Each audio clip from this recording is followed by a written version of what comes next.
Selamat datang kembali di sesi kita kali ini.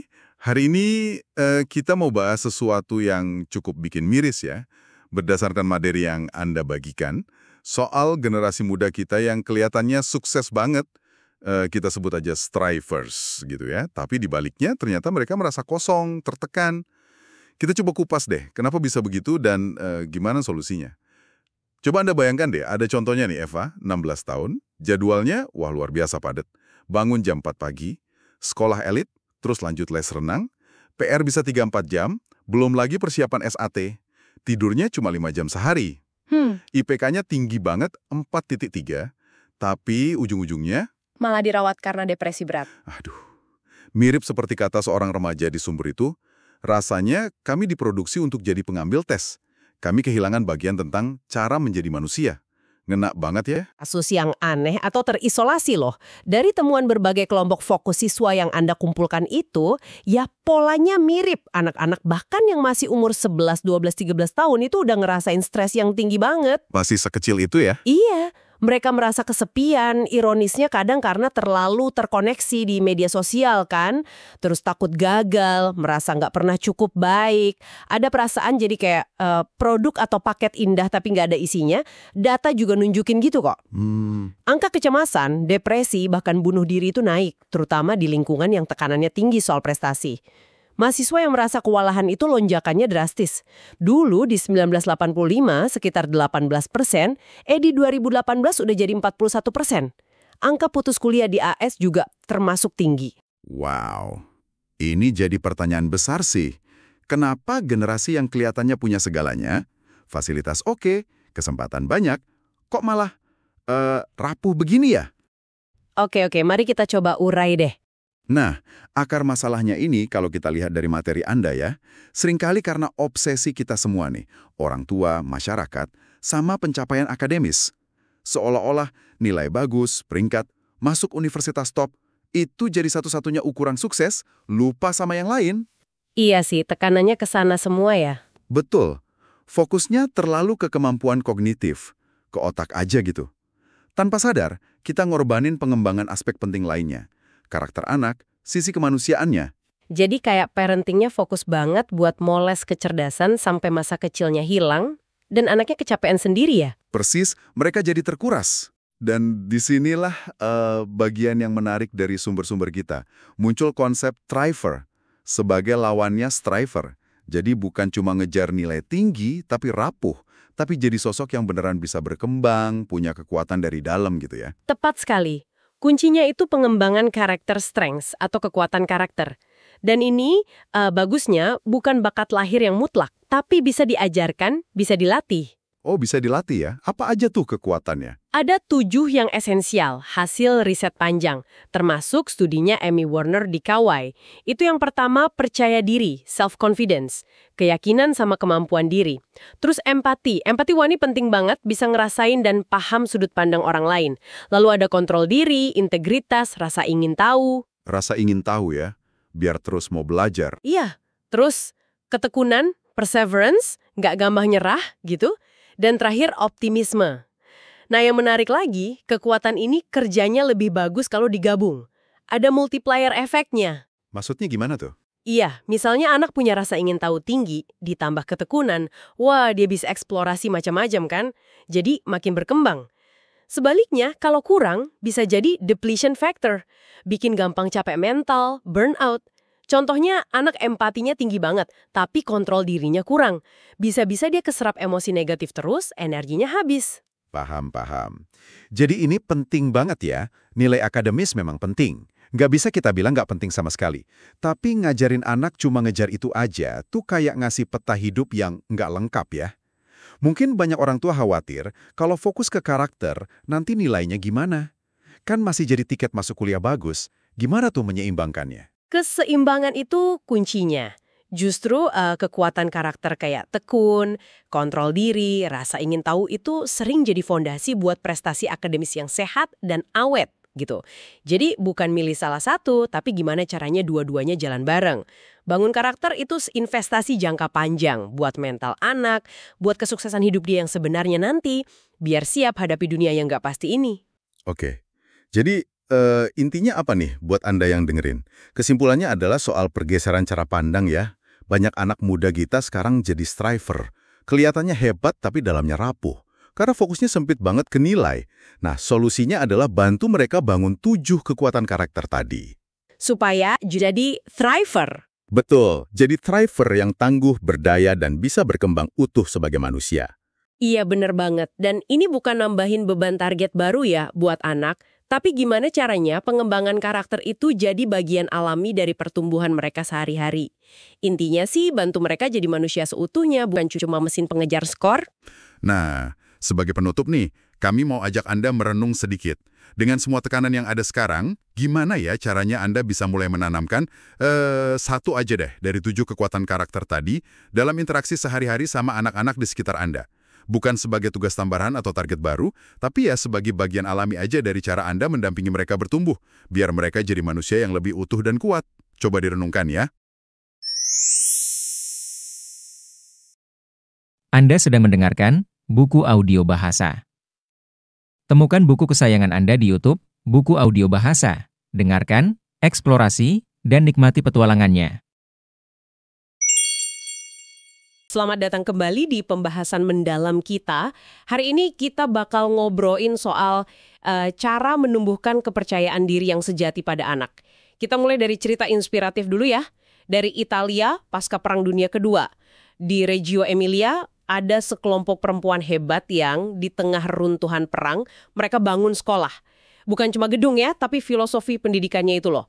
Fokusnya ke kolaborasi, anak diajak berpikir kritis, dan yang penting, percaya sama potensi diri anak. Loris Malaguzzi kemudian ikut mengembangkan ini jadi filosofi Reggio Emilia yang terkenal itu. Semangat yang mirip-mirip gini ternyata ada juga di American Community School, ACS, di Beirut sekarang ini.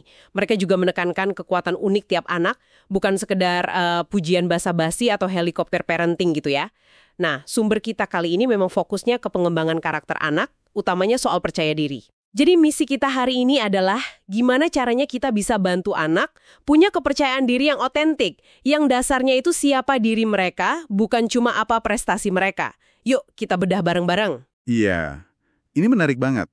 Karena seringkali ada kesalahpahaman mendasar nih di antara orang tua. Banyak yang bingung bedain antara percaya diri sama harga diri. Percaya diri itu lebih ke keyakinan, saya bisa melakukan ini. Kalau harga diri itu lebih ke saya berharga. Nah ini beda. Kadang kita kasih piala partisipasi atau bilang terus, kamu hebat, kamu spesial, tanpa alasan jelas. Ternyata ini kurang efektif buat bangun percaya diri yang sejati. Malah riset bilang bisa bikin anak jadi agak narsis gitu. Fokusnya ke harga diri semua aja. Wah, itu poin penting banget. Jadi sekedar dibilangin kita hebat itu nggak cukup ya. Kepercayaan diri yang otentik itu tumbuhnya dari pengalaman langsung. Gitu ya. Mencoba, hadapi tantangan, kadang gagal, terus bangkit lagi. Dan kuncinya atas usaha sendiri. Betul sekali. Prosesnya itu yang penting, bukan cuma hasilnya. Terus pendekatan kayak tiger mother gitu yang suka maksa anak ikut ambisi orang tua itu gimana? Nah, itu juga risetnya menunjukkan malah bisa kontraproduktif. Anaknya bisa jadi nilainya lebih rendah, atau bahkan mengalami depresi. Ujung-ujungnya anak merasa kosong, bukan merasa kuat dan mampu. Oke. Jadi kalau pujian kosong salah, tekanan berlebih juga keliru, terus apa dong intinya? Fokus kita seharusnya kemana nih buat bangun PD yang asli ini? Kuncinya itu ada di mengenali dan mengasah apa yang kita sebut aset inti anak. Aset inti ini ya kualitas positif bawaan mereka, karakter uniknya, bakat terkuatnya. Ingat contoh rapor ACS Beirut tadi. Mereka nggak cuma tulis nilai, tapi deskripsi kayak, Ella pinter banget mengkomunikasikan apa yang dia butuh dan rasakan. Nah, itu contoh mengenali aset inti. Aset inti. Menarik. Gimana cara kita ngenalin itu? Ada ciri-cirinya gitu? Ada. Ada ciri khasnya. Biar gampang ingat, ada akronim TALENT. T itu tenacity, kegigihan. Anak nggak gampang nyerah gitu. A itu attention, fokus. Bisa asyik sendiri berjam-jam kalau lagi suka sesuatu. L itu learning, cepat belajar, gampang nangkep hal baru. E itu eagerness, semangat, antusias banget coba hal baru. N itu need, kebutuhan intrinsik. Dia pengen lakuin itu bukan karena disuruh. Dan T itu, tone, nada bicaranya positif, semangat kalau cerita soal minatnya itu.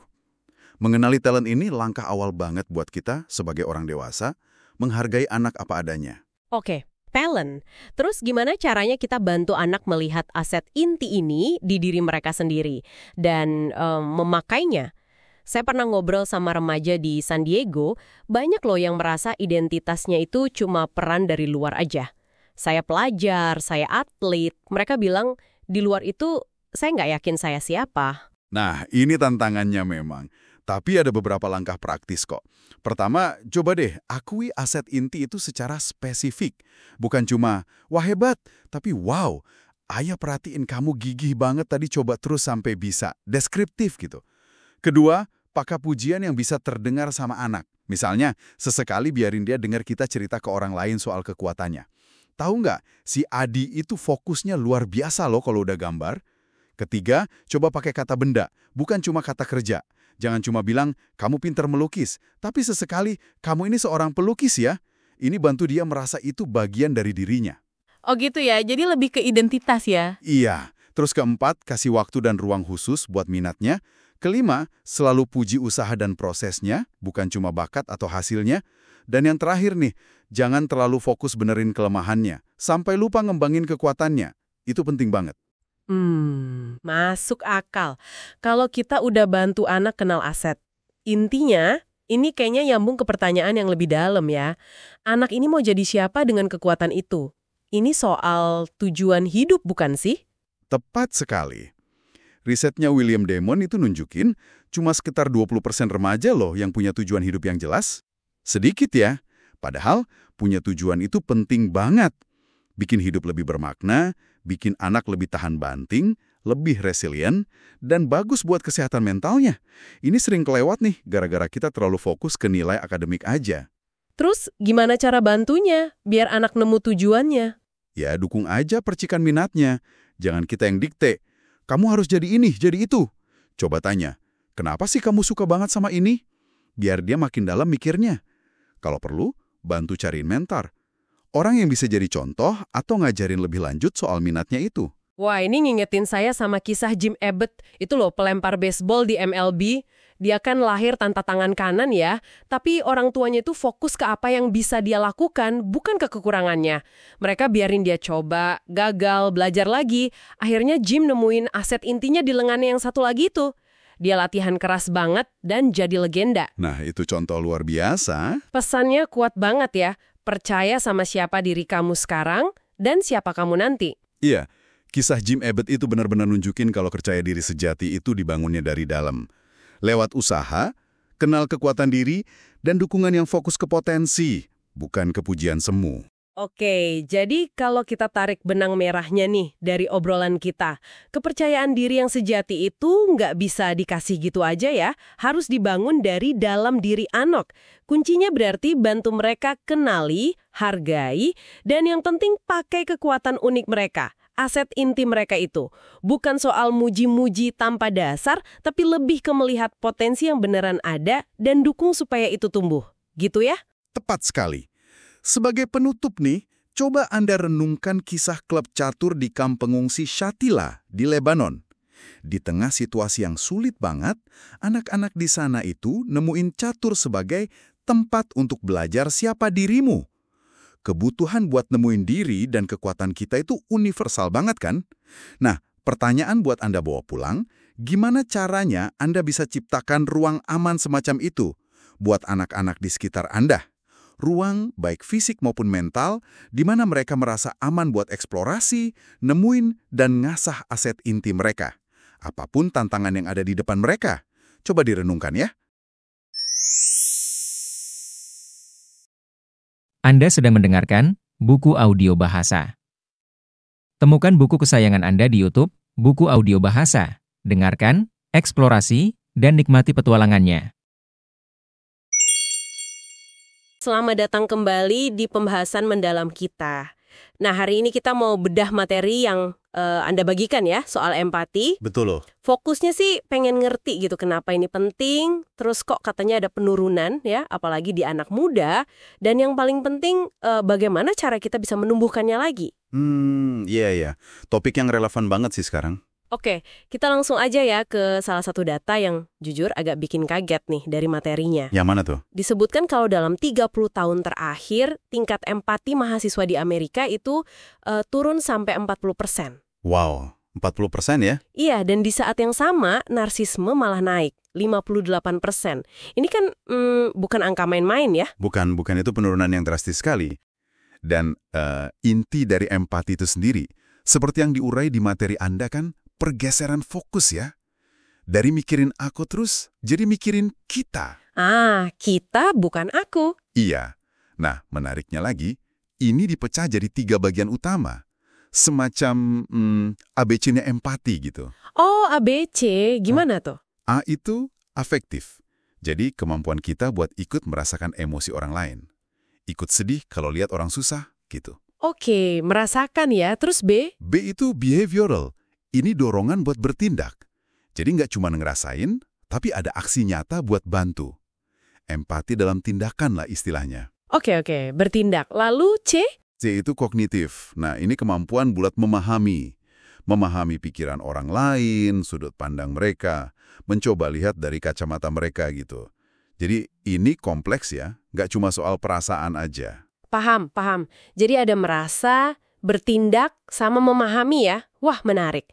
Nah, contoh yang di materi soal anak kelas 5 SB itu kayaknya pas banget ya sama poin B tadi, yang behavioral. Iya, yang mereka terinspirasi anak lain itu ya. Betul. Mereka kan sampai milih belajar empati karena ngerasa dunia ini kurang empati. Terus terinspirasi sama anak kayak Rachel yang beliin makan siang buat tunawisma. Nah, itu dia. Itu bukti konkret kalau empati itu ya harus dilakukan. Nggak cukup cuma dipikirin atau dirasain aja. Harus ada wujudnya. Setuju banget. Nah, kalau kita tarik lebih luas lagi nih, penurunan empati ini kan katanya sejalan ya sama data lain. Soal stres, cemas, terus rasa terisolasi di generasi muda yang katanya ningkat juga. Iya, ada korelasinya sepertinya. Materi Anda juga nyebutin beberapa faktor budaya yang mungkin berperan. Apa aja tuh misalnya? Misalnya, lingkungan kita yang kadang jadi super kompetitif. Jadi nuansanya, aku lawan kamu, gitu. Persaingan ya. Terus, isu teknologi juga, gimana teknologi ini kadang mengurangi interaksi tatap muka.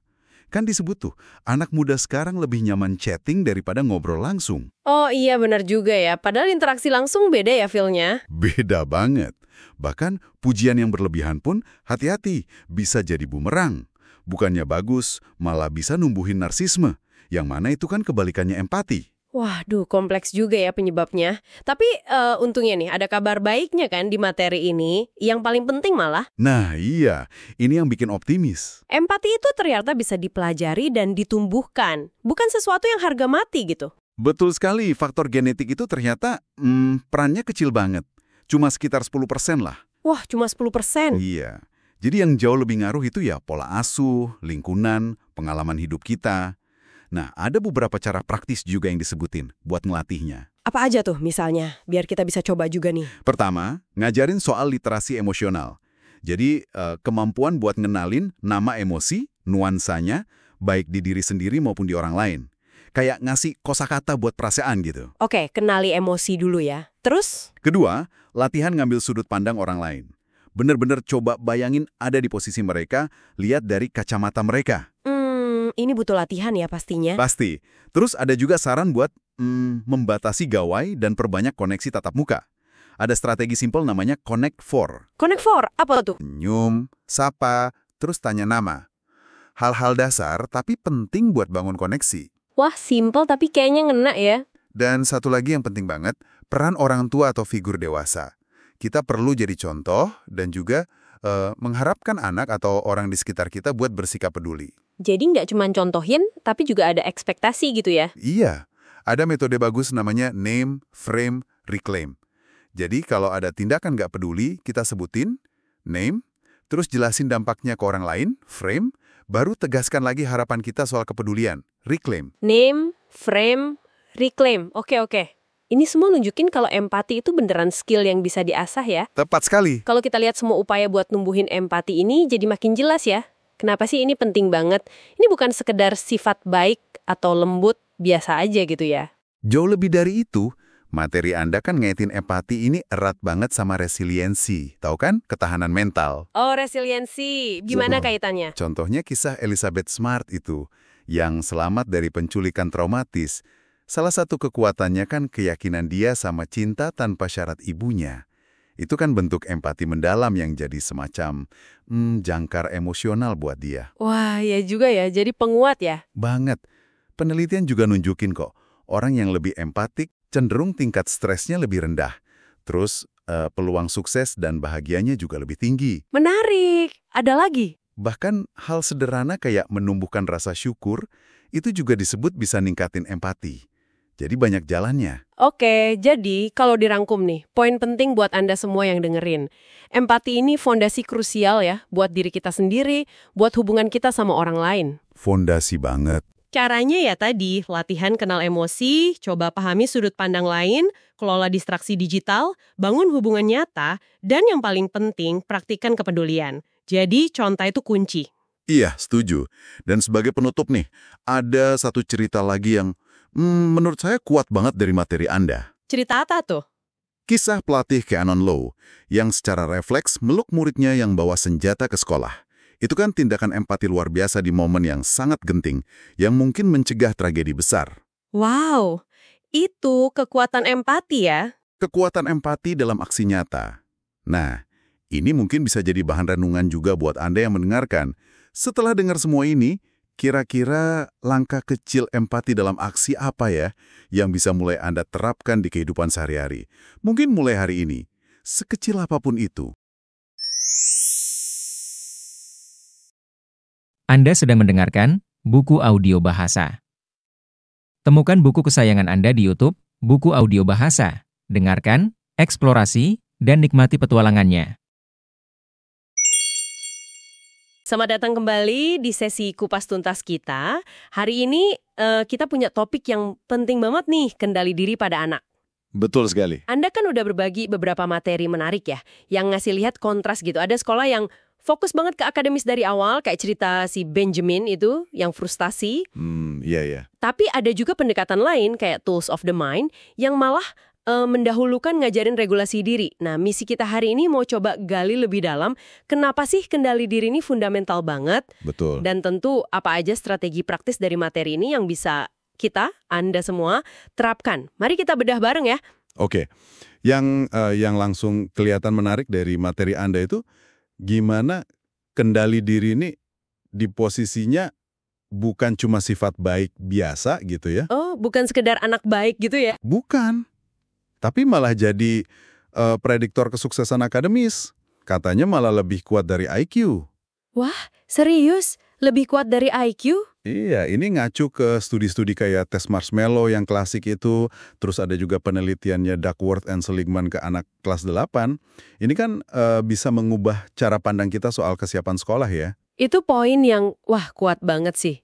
Tapi kalau memang sepenting itu, kenapa ya materi Anda juga nyebutin kalau ada semacam penurunan gitu di kemampuan kendali diri anak-anak sekarang?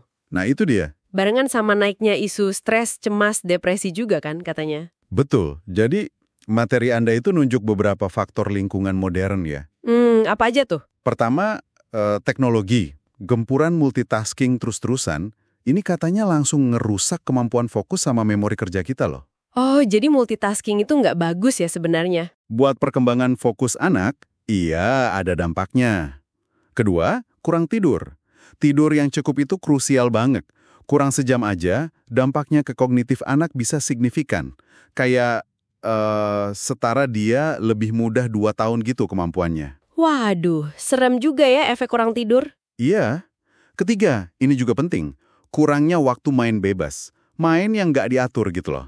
Padahal pas main bebas itu, anak kan belajar negosiasi, ngelola emosi, nahan impuls, secara alami. Jadi kesempatan belajar alami itu kayak kegerus sama kondisi sekarang ya? Bisa dibilang gitu. Kayak ada badai sempurna gitu, yang bikin kesempatan alami belajar regulasi diri ini jadi berkurang. Padahal tuntutannya makin tinggi. Menarik, menarik. Jadi lingkungannya kurang mendukung tapi butuhnya makin besar. Terus gimana pendekatan yang lebih terstruktur kayak tools of the mind tadi itu? Kayaknya unik ya contoh-contohnya. Iya, ini pendekatannya cerdas sih menurut saya. Mereka pakai alat bantu sederhana buat ngebangun kendali dari dalam, internal gitu. Gimana tuh maksudnya alat bantu? Misalnya anak-anak bikin rencana bermain, ditulis atau digambar gitu sebelum mereka mulai main. Ini bukan cuma jadwal ya, tapi latihan buat netapin niat dan fokus sama satu kegiatan. Oh, oke. Jadi biar nggak gampang ganti-ganti mainan gitu ya? Kurang lebih gitu. Atau pas membaca berpasangan, mereka nggak cuma gantian baca, tapi pakai isyarat fisik. Misal ada gambar bibir buat yang lagi ngomong, gambar telinga buat yang dengerin.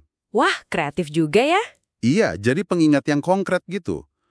Atau contoh lain, anak kayak Henry yang katanya gampang kesal pas antri. Dia diajarin ngomong ke diri sendiri. Self-talk gitu? Iya, self-talk spesifik. Kayak, aku tenang nunggu di antrean, aku bisa hitung sampai 10. Fokusnya jelas, bangun motivasi dan kendali dari dalam diri anak itu sendiri. Bukan ngandelin hadiah stiker atau sebaliknya, ancaman hukuman. Ah, paham. Jadi ini kayak semacam tangga bantu atau perancah ya buat ngebangun otot mental regulasi diri itu. Menggantikan fungsi yang dulu mungkin dapat dari main bebas. Betul sekali. Analoginya pas itu. Nah, kalau gitu ada lagi nggak strategi konkret lain dari materi ini yang bisa langsung dicoba buat Anda para pendengar di rumah gitu? Ada. Materi Anda ini kaya banget ide praktisnya. Buat latih fokus misalnya, ada latihan mindfulness simple. Taruh benda kecil kayak teman beanbag di perut, terus amati aja naik turunnya pas napas. Oh, sesimpel itu ya? Iya. Terus buat ngelola emosi, ada teknik ACT. Assess, calm down, talk positively. Nilai situasinya, tenangkan diri, terus bicara positif. Calm down-nya gimana tuh? Nah, di bagian calm down ini, teknik napas 1+2+3 bisa efektif banget. Tarik napas hitungan 1, tahan hitungan 2, terus hembuskan pelan-pelan hitungan 3 atau lebih. Itu bantu banget buat nenangin sistem saraf. Oke. ACT. Assess, calm down, talk positively. Dicatat nih. Terus buat pengambilan keputusan, mulai dari yang simpel dulu aja. Pilihan biner ini atau itu. Misal, mau main balok atau mobil. Nanti pelan-pelan tingkatkan kompleksitasnya. Masuk akal. Biar nggak overwhelm ya anaknya. Betul. Ada juga strategi STAR. Stop, think, act right. Berhenti dulu, pikirkan, baru bertindak yang benar. Ini buat melatih jeda, biar nggak langsung impulsif. Oke. STAR. Stop, think, act right. Banyak juga ya strateginya. Ini kan buat situasi sehari-hari ya bagusnya. Tapi kalau tantangannya lebih gede, gimana? Kan di materi Anda disebut juga soal Michael Phelps tuh. Apa hubungannya ya? Nah iya, kasus Phelps ini contoh yang kuat banget. Ini nunjukin kalau kendali diri itu beneran keterampilan. Skill yang bisa dilatih sistematis, bukan cuma bakat bawaan. Dia kan ADHD ya? Betul, didiagnosis ADHD. Energinya berlebih, susah fokus. Nah, renang jadi penyaluran yang positif buat dia. Tapi lebih dari itu, ada intervensi sadar. Ibunya pakai isyarat visual, kode C gitu, buat compose yourself atau tenangkan diri. Oh, jadi ada bantuan dari luar juga ya? Ada. Terus Phelps juga belajar teknik relaksasi spesifik, kayak mengencangkan, terus melemaskan otot. Dan dia secara sadar pakai musik sama self-talk positif buat ngadapin tekanan pas lomba. Wow. Ini nunjukin banget potensi intervensi yang terstruktur. Bahkan buat tantangan neurologis kayak ADHD sekalipun, bisa dilatih. Jadi intinya jelas banget ya, kendali diri ini emang kayak otot. Mesti dilatih. Dan ini vital banget buat bantu anak-anak kita jalan di dunia yang makin kompleks ini ya. Tepat. Bukan cuma soal nilai bagus di sekolah, tapi soal bangun ketahanan diri, kemandirian yang sesungguhnya. Betul sekali. Dan mungkin sebagai penutup ya, ada satu penekanan penting dari materi Anda ini soal peran kita sebagai orang dewasa. Kita ini modelnya. Bener juga. Ini ngarah ke pertanyaan reflektif sih buat Anda semua yang mendengarkan. Coba deh pikirin, gimana kebiasaan Anda sendiri? Cara Anda ngelola fokus, ngatasi stres, ngambil keputusan sehari-hari. Jangan-jangan, itu justru jadi kurikulum kendali diri yang paling kuat yang diserap anak Anda tanpa kita sadari. Wah, dalam juga ya pesennya. Sesuatu buat kita renungkan lebih lanjut ya. Anda sedang mendengarkan buku audio bahasa. Temukan buku kesayangan Anda di YouTube, buku audio bahasa. Dengarkan, eksplorasi, dan nikmati petualangannya. Selamat datang kembali. Oke, kali ini kita akan bahas tuntas soal integritas ya. Kita pakai beberapa sumber yang Anda berikan. Tujuan kita, kita coba bedah bareng-bareng apa sih integritas itu, kenapa kok penting banget, dan gimana caranya kita bisa memupuknya, terutama buat generasi muda kita nanti. Nah, kita bisa mulai dari cerita yang menurut saya luar biasa banget dari sumber Anda, tentang Irena Sandler. Coba deh Anda bayangkan, ada beberapa siswi SMA di Kansas, Amerika, nemuin secuil info soal perempuan Polandia ini. Dia nyelamatin 2.500 anak Yahudi pas Holocaust. 2 kali lipatnya Schindler loh, tapi hampir nggak ada yang kenal namanya. Nah, mereka ini didorong sama guru mereka yang percaya siapa yang mengubah satu nyawa, mengubah dunia gitu kan. Mereka nggak nyerah, sampai akhirnya ketemu Irena yang ternyata masih hidup di Polandia. Wah, luar biasa sih kegigihan mereka. Iya, betul. Dan yang lebih menyentuh lagi tuh jawaban Irena pas ditanya kenapa dia melakukan itu semua. Dia cuma bilang, itu bukan hal luar biasa kok. Terus, begitulah cara saya dibesarkan. Ayahnya kan dokter yang ngobatin orang miskin gratis. Ayahnya itu nanemin prinsip gini. Kalau kamu lihat orang tenggelam, kamu harus lompat nolongin. Nggak peduli kamu bisa renang atau enggak. Nah, ini contoh nyata banget ya, gimana integritas itu bukan sekedar konsep, tapi nilai yang dihidupi, yang ditanamkan lewat teladar kuat dari kecil. Fondasi moralnya itu, udah kokoh banget. Benar sekali. Jadi, mari kita gali lebih dalam. Menurut sumber-sumber gini, integritas itu sebenarnya apa sih? Katanya bukan sesuatu yang ada di DNA atau nilai rapor gitu kan, tapi lebih ke seperangkat keyakinan, kapasitas, sikap, dan keterampilan yang dipelajari. Ini yang kemudian ngebentuk semacam kompas moral kita. Jadi kita tahu mana yang benar, kita peduli sama kebenaran itu, dan yang paling penting kita mau melakukan yang benar. Iya, tapi menariknya sumber yang sama juga ngasih lihat data yang terus terang agak bikin khawatir ya, soal penurunan integritas ini. Ada survei yang bilang lebih dari separuh remaja ngaku pernah nyontek. Terus banyak juga yang bohong ke orang tua. Bahkan perilaku orang dewasa juga jadi sorotan kan, kayak skandal penerimaan mahasiswa itu yang orang tuanya pada curang.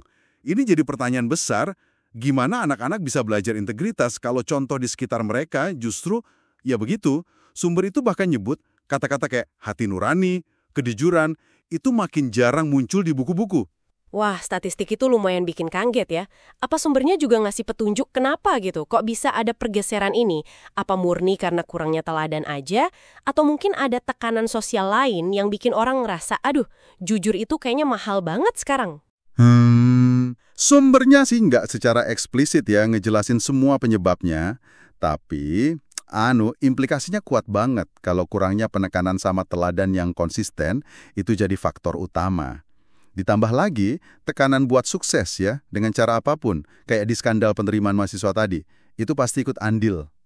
Nah, ini justru menggarisbawahi betapa pentingnya kita ngajarin integritas secara sengaja. Nggak bisa dibiarin tumbuh sendiri aja. Masuk akal, masuk akal. Nah, ini nyambung ke solusi yang ditawarkan ya, gimana cara menumbuhkannya. Sumber menekankan banget perlunya pengajaran yang disengaja, salah satunya ya lewat teladan dan penguatan nilai yang konsisten. Kayak cerita keluarga Mia itu yang punya moto keluarga dan yang jujur. Moto itu diulang-ulang terus sampai meresap. Ada juga saran praktis pakai akronim TEACH. T itu targetkan nilai inti, touchstones, E itu contohkan, exemplify, A itu tekankan lewat moto, accentuate, C itu puji perilaku baik, cite, dan H itu soroti dalam keseharian, highlight. Jadi pengulangan itu kuncinya. Betul. Dan kalau kita lihat lagi kisah Irena Sandler, kayaknya ayahnya itu secara alami udah nerapin prinsip teach ini ya. Touchstones-nya jelas, menolong sesama, dia exemplify lewat profesinya sebagai dokter, pesan itu di-accentuate terus. Nah, selain mencontohkan, penting juga bantu anak bangun identitas moralnya sendiri. Kayak Nit, anak 5 tahun yang udah internalisasi aturan emas, perlakukan orang lain pas lagi main. Dia ngelihat dirinya sebagai anak baik. Sumber juga nyaranin 4R kalau anak salah, respond calmly, respon tenang, review, tinjau kenapa salah, reflect, renungkan dampaknya, sama right the wrong, perbaiki. Jadi bukan cuma hukum, tapi belajar. Oke, pendekatan 4R itu bagus ya. Fokusnya ke pemahaman dan perbaikan, bukan cuma nyalain. Sumber juga nyebut metode diskusi ala Sokratik atau 3A.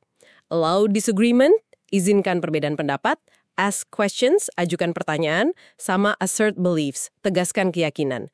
Ini buat ngelatih penalaran moral ya, biar nggak cuma ikut-ikutan. Tepat sekali. Jadi mereka terlatih buat mikir kritis. Kenapa sih sesuatu itu benar atau salah? Bukan sekedar hafal aturan. Ini penting banget buat bangun kompas moral yang kuat dan independen. Terus ada contoh inspiratif lain dari sumber Anda. Malala Yousafzai sama Hugh Thompson Jr., pilot yang ngadepin pembantaian My Lai itu. Keduanya mirip kayak Irena, bilang kalau keberanian moral mereka itu ya hasil didikan orang tua. Orang tua Malala nggak motong sayapnya, ngasih ruang buat berpikir. Orang tua Thompson nanamin aturan emas. Lagi-lagi peran keluarga itu sentral banget ya. Jadi kalau kita tarik benang merahnya dari semua ini, gini. Pertumbuhan moral itu proses seumur hidup. Nggak berhenti. Orang tua itu guru moral pertama dan paling penting. Terus integritas itu harus diajarkan, dicontohkan, diperkuat secara konsisten dan sengaja. Nggak bisa sambil lalu. Pesan yang diulang-ulang itu nempel. Dan lingkungan, keluarga, sekolah, komunitas, semuanya punya andil besar buat ngebentuk kompas moral kita. Nah, sebagai penutup mungkin ada satu hal yang bisa kita renungkan bersama ya. Sumber-sumber ini nunjukin kalau tindakan heroik yang wow banget kayak Irena atau Thompson, akarnya itu sering ya dari pelajaran moral sederhana yang diajarin terus-menerus di rumah. Jujur, baik hati, peduli sama orang lain. Jadi, pertanyaan buat Anda bawa pulang, pelajaran moral kecil apa sih dalam interaksi Anda sehari-hari yang mungkin tanpa Anda sadari lagi ikut ngebentuk kompas moral seseorang? Entah itu anak Anda, rekan kerja Anda, atau mungkin diri Anda sendiri. Coba direnungkan. Anda sedang mendengarkan Buku Audio Bahasa. Temukan buku kesayangan Anda di YouTube, Buku Audio Bahasa. Dengarkan, eksplorasi, dan nikmati petualangannya. Selamat datang! Hari ini kita mau gali lebih dalam satu topik penting nih, yaitu gimana sih cara memelihara rasa ingin tahu anak di zaman yang penuh tuntutan ini. Sumber kita kali ini cukup beragam, ada riset perkembangan anak, ada juga buku soal karakter. Oke, jadi misi kita hari ini apa?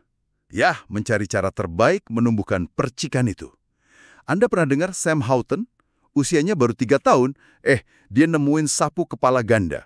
Atau Alisa Chavez, 13 tahun, yang bikin hot seat itu loh, sensor biar bayi nggak ketinggalan di mobil panas. Atau Ria Karumanci, 14 tahun, dia ngembangin Smart Cane, tongkat canggih buat tunanetra. Nah, ini kan bukti nyata ya, potensi inovasi itu ada banget sejak kecil. Gimana kita dukungnya? Tepat sekali. Rasa ingin tahu itu pada dasarnya kan pengenalan, pengejaran, terus keinginan kuat buat eksplorasi hal baru, hal yang menantang, yang nggak pasti. Ini bukan sifat biasa loh. World Economic Forum aja bilang ini salah satu skill paling penting buat masa depan anak kita. Jadi ini bukan sekedar bagus kalau ada, tapi fondasi. Oke, menarik. Mari kita bedah lebih dalam. Kalau gitu, ada kerangka nih dari Lab Inovasi MIT, katanya efektif banget. Dikenal dengan 4 prinsip P. Ada Peers, Passion, Projects, sama Play. Apa sih intinya ini? Jadi, mereka nemuin kalau lingkungan yang paling subur buat rasa ingin tahu itu punya 4 pilar ini. Nggak bisa dipisah. Pertama, peers, rekan sebaya. Ternyata kolaborasi itu, bisa memicu ide banget. Di MIT sana, ruangannya sengaja dibikin terbuka, nggak ada sekat-sekat. Biar apa? Biar orang dari disiplin beda-beda, gampang ngobrol, gampang interaksi. Anak-anak juga gitu, perlu ruang belajar dari temennya, bukan melulu soal menang kalah atau kompetisi. Oh, jadi interaksi sosialnya ya yang ditekankan, mirip konsep mastermind group kalau di dunia kerja ya? Oke. Terus, kalau passion? Nah, passion atau gairah ini bikin anak kayak tenggelam gitu sama aktivitasnya, masuk kondisi flow. Pas lagi flow gini, mereka jadi lebih gigih, nggak gampang nyerah meskipun gagal. Ingat nggak klub robotika Sandy Hook? Mereka kan termotivasi banget bikin kunci pintu darurat dead stop itu setelah ada tragedi. Itu menunjukkan gimana hasrat kalau kuat bisa bikin orang jadi tekun luar biasa. Wah, itu contoh yang kuat banget ya. Passion yang ada tujuannya gitu. Oke, lanjut ke projects. Gimana tuh? Kalau projects, ini soal keterlibatan aktif. Jadi anak melakukan sesuatu, kayak tinkering. Tinkering? Apa tuh? Itu loh, ngutak-atik sesuatu tanpa tujuan akhir yang jelas, cuma pengen tahu aja, atau building, membangun sesuatu. Nah, aktivitas kayak gini jauh lebih ampuh numbuhin rasa ingin tahu dibanding tugas pasif.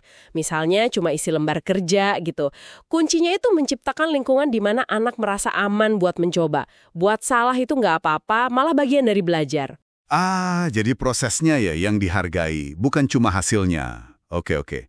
Terus yang terakhir, play, bermain. Iya, play atau bermain, tapi ini bukan main asal-asalan ya. Ini semangatnya kayak di taman kanak-kanak.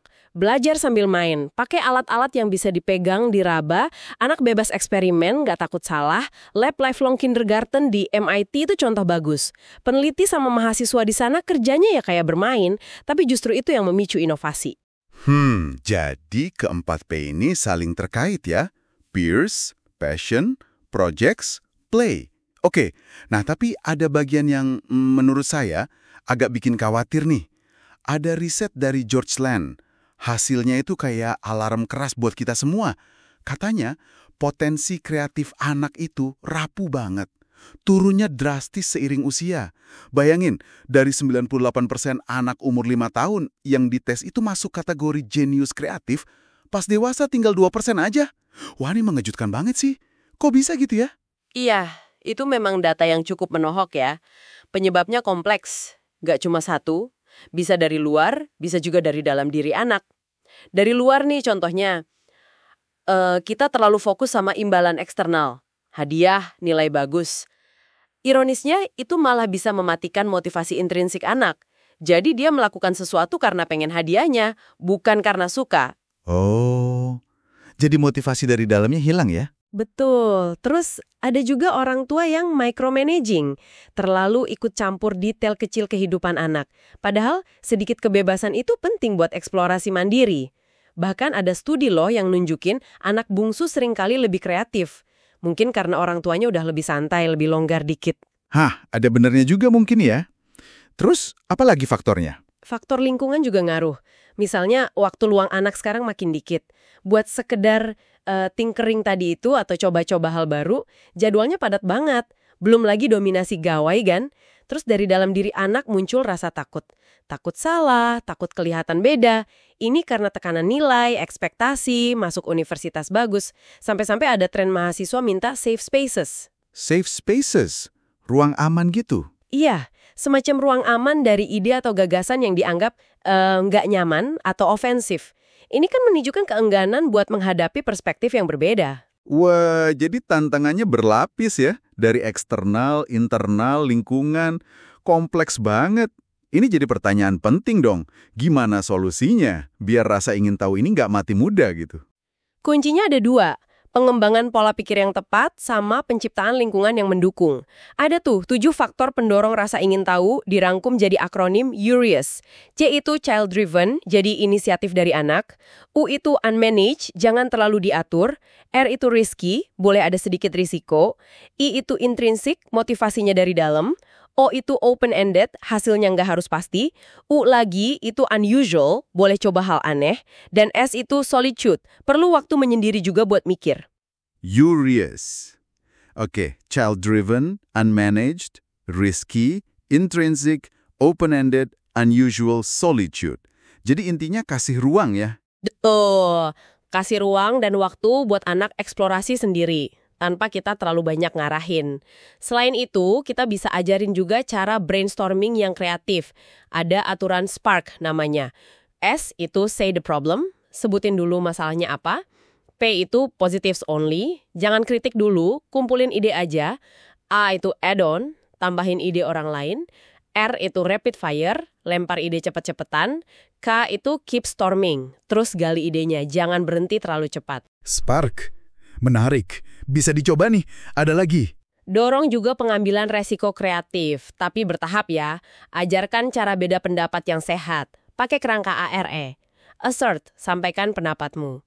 Reason, kasih alasannya. Evidence, kasih buktinya. Intinya, kita kasih izin ke anak untuk sedikit menyimpang dari norma, untuk jadi unik, dan kita hargai originalitas mereka itu. Oke. Jadi banyak-banyak ya yang bisa kita lakukan. Apa nih artinya semua ini buat Anda yang lagi dengerin? Intinya sih, rasa ingin tahu itu kayak otot ya. Perlu dilatih, perlu dipelihara, memberi ruang, dukungan, dan yang paling penting nih, menghargai proses anak saat bereksplorasi. Bukan cuma hasil akhirnya, bukan cuma angka di rapor. Itu penting banget. Ingat deh kisah Einstein. Kejeniusannya kan berkembang pesat karena keluarganya dari kecil udah mendukung rasa ingin tahunya yang super besar itu. Betul sekali. Dan mungkin satu pemikiran terakhir ya untuk Anda renungkan. Di tengah kesibukan kita semua nih, jadwal padat, tekanan macam-macam. Gimana caranya Anda bisa secara sadar, sengaja gitu, menciptakan sedikit ruang bermain? Nggak perlu besar-besar kok, ruang kecil aja cukup. Buat anak Anda atau bahkan buat diri Anda sendiri. Untuk sekedar eksplorasi tanpa target, tanpa agenda. Murni didorong oleh rasa ingin tahu aja. Gimana ya caranya? Coba direnungkan. Anda sedang mendengarkan Buku Audio Bahasa. Temukan buku kesayangan Anda di YouTube, Buku Audio Bahasa. Dengarkan, eksplorasi, dan nikmati petualangannya. Selamat datang kembali. Hari ini kita langsung menyelami topik yang fundamental, ketekunan. Sumber kita kali ini ya berupa kutipan buku tentang kekuatan karakter, tapi ini relevan banget untuk kita semua loh, bukan cuma anak. Betul. Misi kita hari ini, kita bongkar apa sih ketekunan itu, kenapa ini bisa jadi, ya, lebih penting dari IQ, dan yang paling penting, gimana Anda bisa melatihnya. Mari kita mulai aja ya. Persis. Apalagi di zaman sekarang ya, hidup kan penuh lika-liku, tantangan, jadi kemampuan untuk nggak langsung nyerah pas sulit itu wah krusial banget. Iya kan? Tapi ini bukan sekedar kayak keras kepala buta gitu ya, ada pola pikirnya, ada strateginya, dan nah ini kabar baiknya. Bisa dipelajari. Oke. Jadi apa sebenarnya ketekunan ini? Sumber kita ini menyoroti risetnya Angela Duckworth soal grit.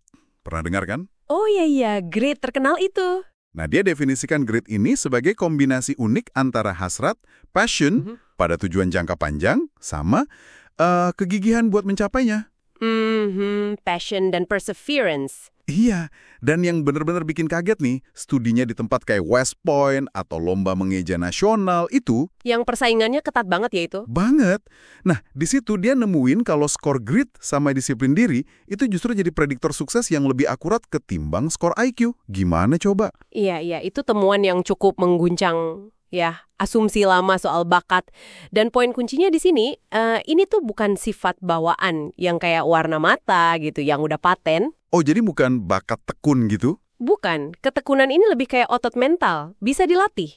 Ini nyambung banget sama konsepnya Carol Dweck, growth mindset atau pola pikir bertumbuh. Growth mindset, sering dengar juga. Nah, orang dengan growth mindset ini percaya kalau kemampuan itu bisa ya ditempa lah lewat usaha keras, belajar dari salah, beda sama fixed mindset yang mikir, ya udah bakat gue segini aja. Oke. Jadi implikasinya buat kita, buat Anda yang dengerin? Implikasinya besar. Fokuslah ke prosesnya, ke usaha yang Anda keluarin. Jangan melulu soal hasil akhir atau label pinter atau berbakat. Jadi pujian kayak, wah usahamu keras banget, itu lebih bagus daripada kamu pinter banget gitu ya? Jauh lebih bagus. Itu lebih membakar semangat untuk terus berusaha kan? Karena usaha itu sesuatu yang bisa kita kontrol. Nah, ini dia nih, bagian yang bikin paling penasaran. Gimana cara melatihnya? Kan katanya bisa dilatih. Oke. Sumber kita ngasih contoh menarik nih. Ada program namanya Outdoor Odyssey. Jadi, remaja gitu, dihadapkan sama tantangan fisik, mental, yang pokoknya bikin mereka keluar zona nyaman. Kayak outbound gitu ya, tapi lebih intens mungkin. Kayaknya gitu. Tapi yang menarik, orang dewasanya tuh nggak nolongin atau nyelamatin mereka pas lagi susah. Mereka benar-benar didorong buat ngandelin diri sendiri sama kerja timnya. Wah, itu menarik. Jadi dibiarin merasakan struggle-nya ya?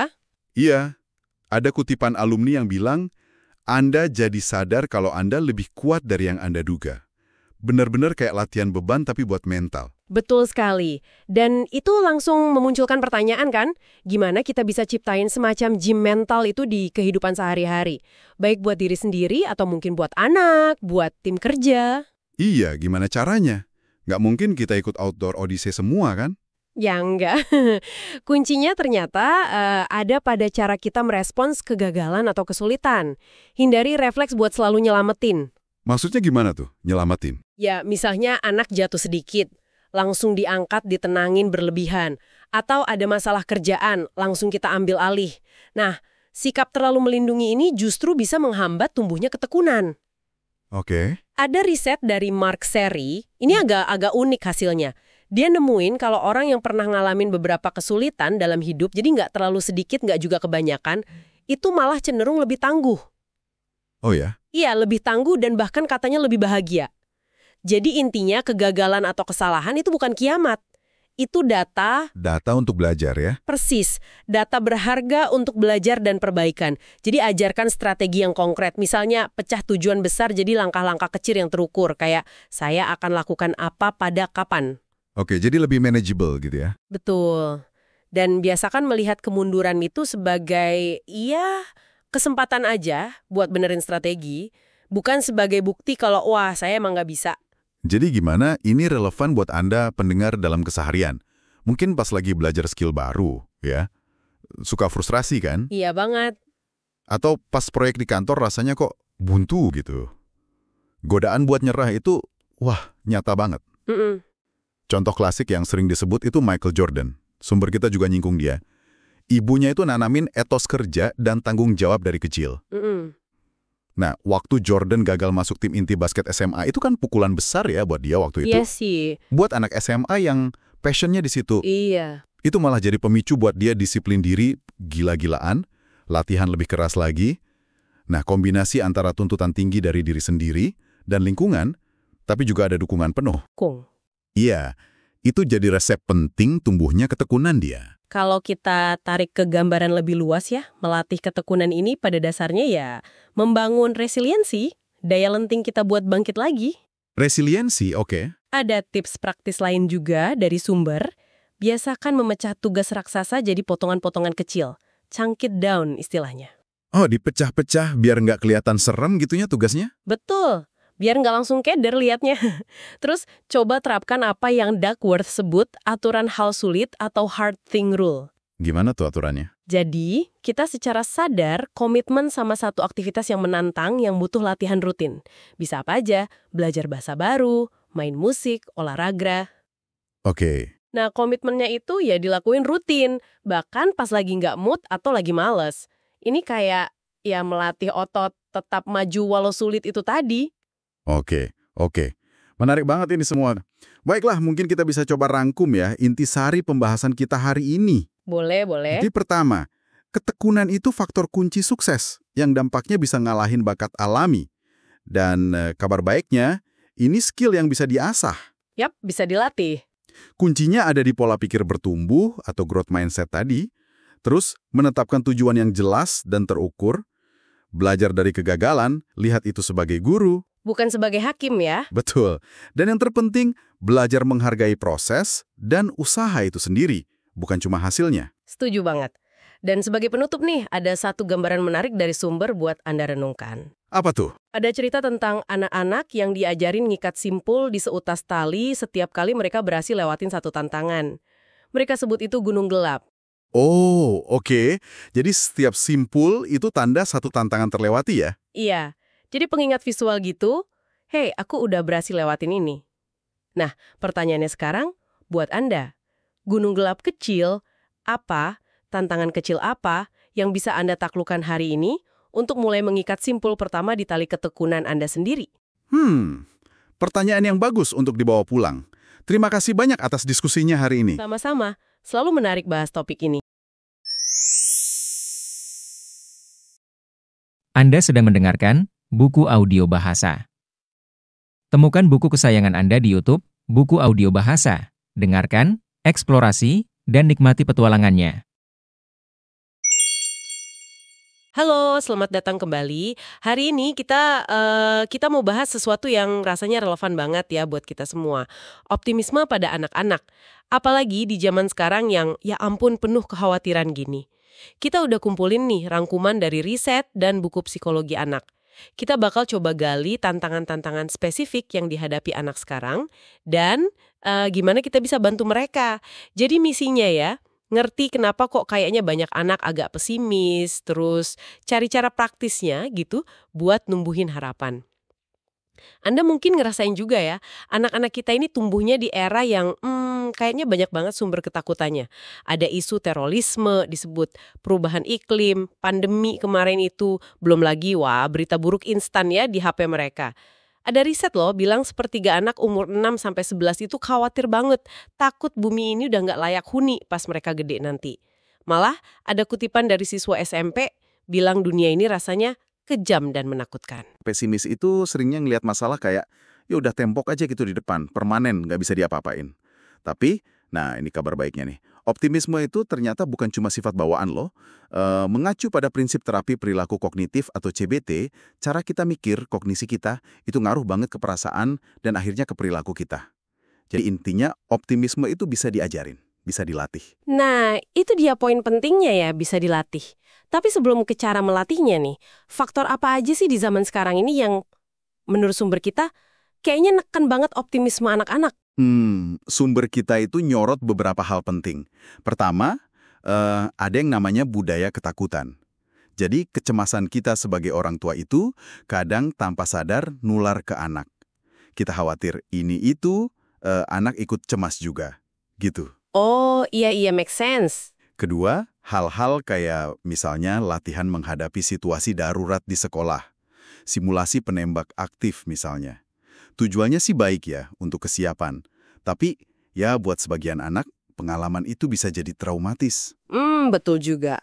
Ketiga, dan ini kayaknya gede banget pengaruhnya, paparan non-stop gambar atau berita yang menakutkan di media. Ini bisa nyiptain yang George Gerbener dulu nyebutnya sindrom dunia kejam. Jadi, kita nganggap dunia ini jauh lebih bahaya dari kenyataannya. Gara-gara berita buruk lebih nempel kan? Wah iya ya, jadi dunia terasa lebih seram gitu ya. Kalau lihat tantangan sebanyak itu, kayaknya emang perlu banget ya strategi konkret buat ngelawan pesimisme itu. Saya jadi inget, ada contoh bagus di sumber kita soal guru, Mrs. Sandler itu. Bisa cerita sedikit? Oh, iya, Mrs. Sandler. Itu contoh bagus banget. Dia guru kelas 2 kan? Caranya unik. Dia ngajarin muridnya buat menyusutkan kekhawatiran. Jadi ada anak namanya Chloe takut ikut nginap di sekolah. Nah, Mrs. Sandler ini nggak langsung bilang nggak usah takut. Tapi diajak teman-teman sekelasnya mikir solusi bareng. Gimana kalau bawa senter sendiri? Atau bawa cemilan favorit aja dari rumah?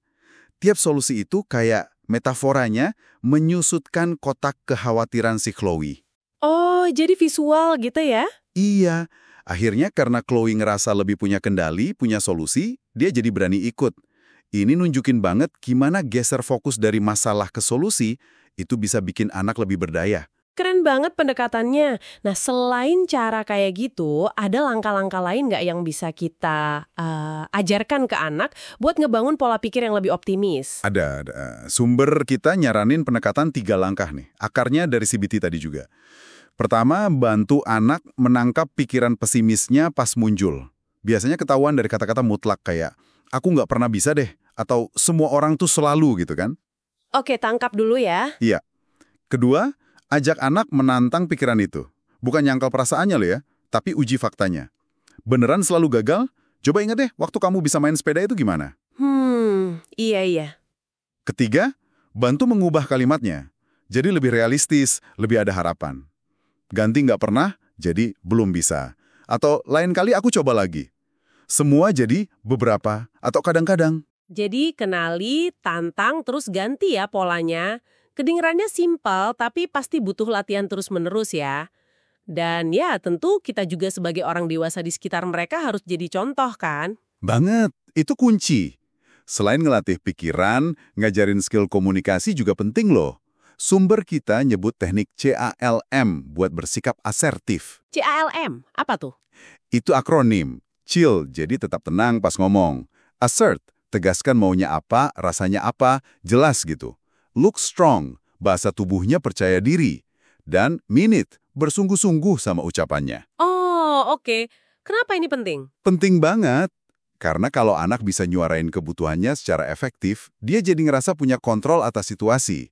Nah, rasa kontrol ini penangkal kuat buat perasaan gak berdaya yang sering banget nemenin pesimisme. Oh gitu ya, jadi assertiveness ini bukan soal jadi galak atau ngebos, tapi lebih ke punya suara dan kendali diri ya. Menarik. Terus soal menanamkan harapan secara aktif, gimana tuh? Itu juga krusial banget. Ingatkan anak buat cari para penolong pas lihat berita krisis. Itu kan pesan terkenalannya Mr. Rogers ya. Fokusnya jadi geser, dari korban ke orang-orang yang bantu. Iya, itu bagus banget. Terus, ya batasi juga paparan berita negatif yang nggak perlu-perlu amat. Sebaliknya, cari justru cerita, buku, film, musik yang inspiratif. Sumber kita banyak banget ngasih contoh bagus. Betul. Ada kisah Ruby Bridges, ya ampun anak 6 tahun kulit hitam jalan sendirian ngelewatin kerumunan penuh benci buat sekolah pas integrasi ras di AS tahun 60-an. Bayangin optimisme sama beraninya anak sekecil itu. Luar biasa itu. Atau kelompok anak kelas 5, The Bold Eagles, yang kompak cukur rambut sampai botak buat dukung temennya yang kena kanker, yang rambutnya rontok karena kemoterapi. Tindakan nyata gitu, dampaknya gede banget ya buat numbuhin harapan. Persis.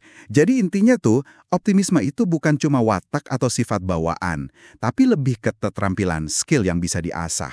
Dimulai dari kita jadi role model, terus bantu anak sadar dan nantang pikiran negatifnya, terus aktif sirami benih harapan lewat cerita, lewat tindakan nyata.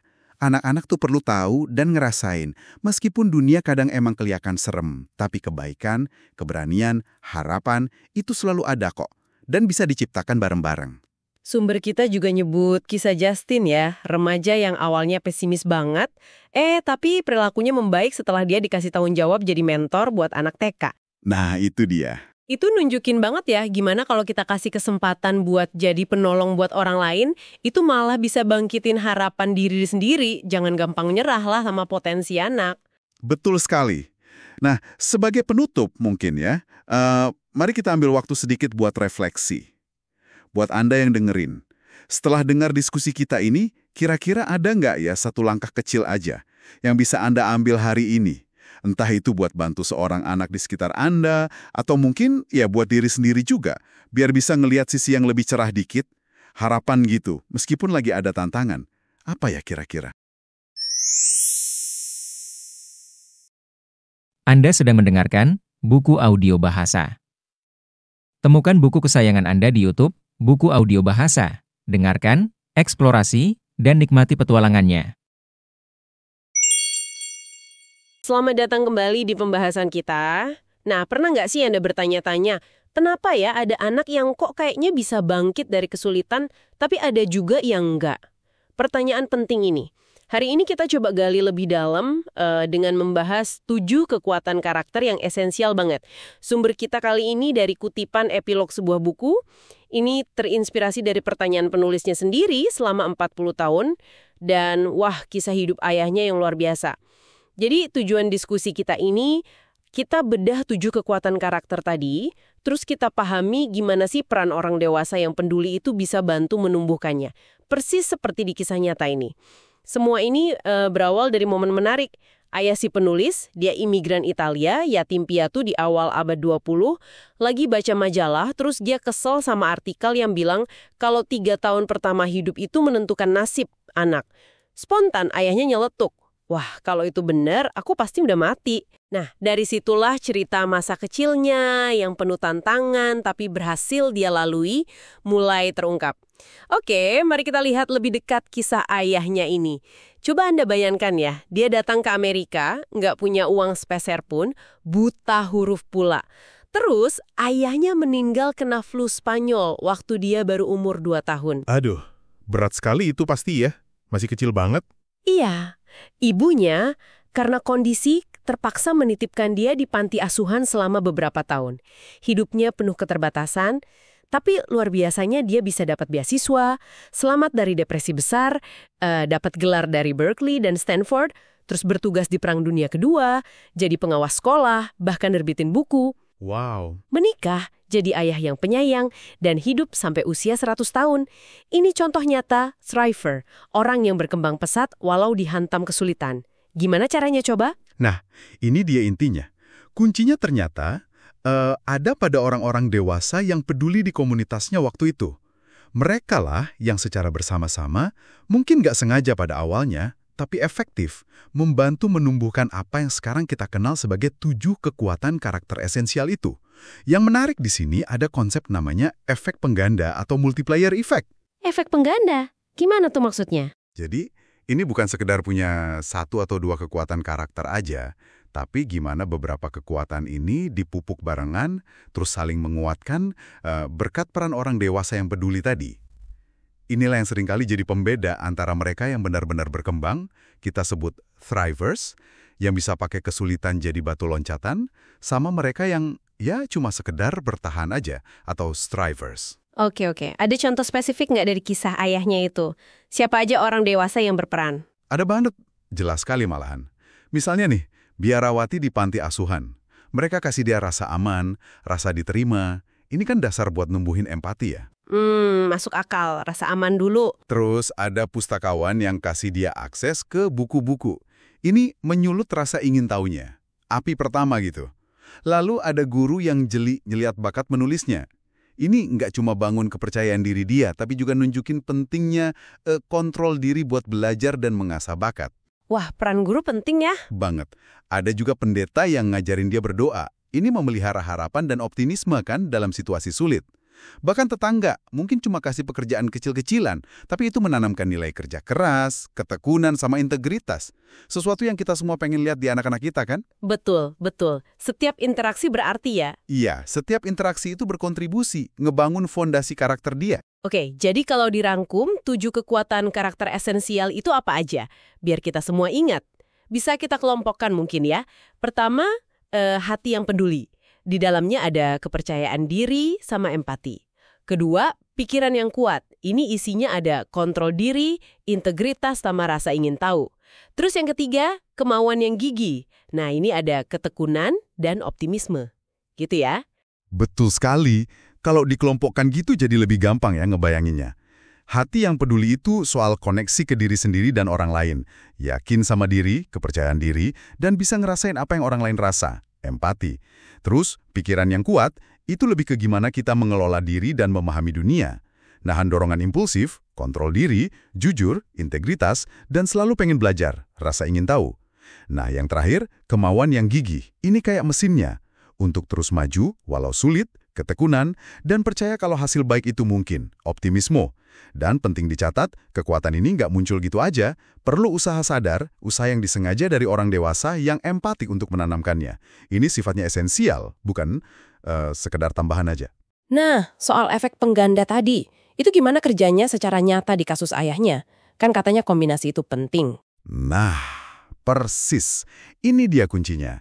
Kekuatan-kekuatan ini nggak kerja sendiri-sendiri. Contoh ya, kepercayaan diri yang mulai tumbuh, digabung sama ketekunan yang diajarkan tetangganya, itu yang bikin dia berani ambil beasiswa dan nggak gampang nyerah pas kuliah atau kerja nanti. Oh, jadi saling dukung gitu ya? Iya. Terus, rasa ingin tahu yang dinyalain sama pustakawan, kalau nggak ada kontrol diri yang dilatih oleh guru, mungkin cuma jadi pengen tahu aja tapi nggak fokus. Tapi karena ada keduanya, dia bisa fokus belajar sampai dapat gelar tinggi. Kombinasi integritas, empati, sama optimisme yang dia dapat dari berbagai figur dewasa itu yang akhirnya membentuk dia jadi pribadi yang tangguh, tapi juga peduli sama orang lain dan selalu punya harapan. Jadi kayak satu kekuatan mengangkat kekuatan lainnya ya? Betul. Itu efek penggandanya. Rasa ingin tahu mendorong ketekunan, kontrol diri membantu fokus, empati mengarahkan integritas. Jadi kayak, semacam spiral positif yang ngangkat dia melewati tantangan. Dan ini berlaku umum loh, nggak cuma di kisah ini aja. Kombinasi yang pas itu dampaknya selalu lebih besar. Wah, menarik banget ini. Jadi kayak satu paket ya. Punya 1 atau 2 aja mungkin kurang nendang tanpa dukungan yang lain. Ini jadi relevan banget ya buat Anda para pendengar. Mungkin tantangan anak-anak kita sekarang beda. Ada tekanan media sosial, ketidakpastian ekonomi, isu iklim, macem-macem. Tapi kayaknya 7 kekuatan karakter ini tetap jadi fondasi yang fundamental ya. Tepat sekali. Justru karena tantangannya beda dan kompleks, fondasi ini makin penting. 7 kekuatan karakter ini, kepercayaan diri, empati, kontrol diri, integritas, rasa ingin tahu, ketekunan, dan optimisme, ini bekal abadi. Bekal buat anak supaya bisa berkembang, melampaui kesulitan apapun, di zaman kapanpun. Dan peran kita orang dewasa, komunitas yang peduli dalam memupuknya itu, ya krusial banget. Seperti dalam kisah Kadi. Iya, peran orang dewasa ini penting banget ya. Tapi saya jadi kepikiran nih, gimana dengan pengalaman anak itu sendiri? Misalnya, dia gagal, terus coba lagi, dia atasi masalah sendiri. Bukannya itu juga ngebangun ketekunan atau kepercayaan diri? Pertanyaan bagus sekali. Tentu saja, pengalaman pribadi anak itu sangat-sangat berperan. Mengatasi tantangan sendiri itu jelas banget ngebangun ketahanan, resiliensi. Tapi, peran orang dewasa yang peduli itu seringkali kayak ngasih kacamata atau bingkai buat anak memahami pengalamannya itu. Strategi ngadepinnya, itu kan kontrol diri, mengingatkan lagi tujuannya apa, itu kaitannya sama optimisme, ketekunan, dan yang paling penting, kasih dukungan waktu dia jatuh. Nggak apa-apa gagal, coba lagi yuk. Itu kan membangun empati dan kepercayaan diri lagi. Jadi bukan menggantikan pengalaman si anak, tapi lebih ke membantu anak memaknai dan belajar dari pengalamannya itu, biar kekuatan karakternya tumbuh lebih efektif. Oke, paham sekarang. Jadi saling melengkapi ya antara pengalaman anak dan dukungan orang dewasa. Terima kasih banyak penjelasannya. Nah, sebagai penutup nih, kami ingin ajak Anda berefleksi sejenak. Coba pikirkan, dari 7 kekuatan karakter yang kita bahas tadi, mana sih yang paling Anda rasakan dampaknya dalam perjalanan hidup Anda sendiri? Atau mungkin kekuatan mana yang paling ingin Anda bantu tumbuhkan pada anak-anak di sekitar Anda saat ini? Dan yang terpenting, gimana caranya Anda atau mungkin komunitas Anda bisa jadi sosok orang dewasa peduli yang membawa perubahan positif itu? Seperti dalam kisah inspiratif ayah penulis tadi. Renungan itu ya,